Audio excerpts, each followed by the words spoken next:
Do you still remember? This is news that shocks the world. Kenji Goto was a Japanese freelance video journalist covering wars and conflicts, refugees, poverty, AIDS, and child education around the world. In October 2014, he was captured and held hostage by Islamic State of Iraq and Syria. After entering Syria in the hopes of rescuing Japanese hostage Haruna Yukawa. Despite being warned 3 times by the Japanese government in September and October 2014, both by telephone and in person, not to return to Syria, Goto entered Syria on October 24, 2014 via Turkey to rescue a Japanese hostage, Haruna Yukawa, who had been captured by Islamic State ISIS militants in August.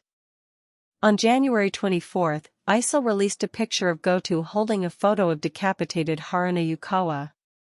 In an audio tape accompanying the picture, Goto read a message in English blaming the Japanese government for the death of his cellmate and claiming that ISIS would spare Goto's life and exchange him for Sajida Mubarak Atras al-Rishawi, an attempted suicide bomber who participated in the 2005 Amman bombings. On January 29, Goto's wife, Rinko Jogo, released a plea to his captors through the Rory Peck Trust, a UK-based organization that supports freelance journalists.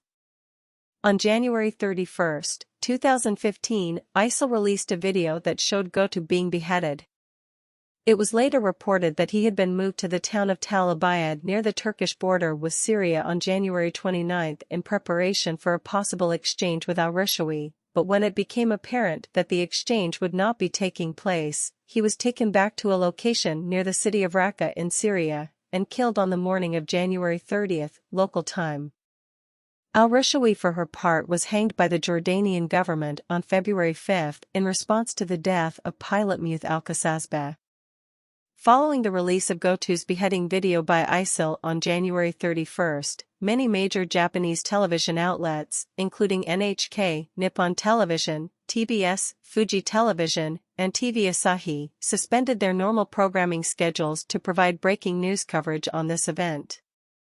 Some foreign media outlets noted a rather skeptical and critical response by the Japanese public regarding the 2 hostages.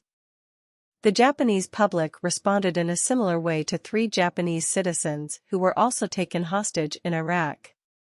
Public outrage of their naivete compelled the Japanese government to bill them for their return airfare to Japan after their release. The general public sentiment in Japan towards these hostages has been that they are to be blamed for putting themselves deliberately in harm's way, while the Japanese government and taxpayers are pressured to pay the price to get them back.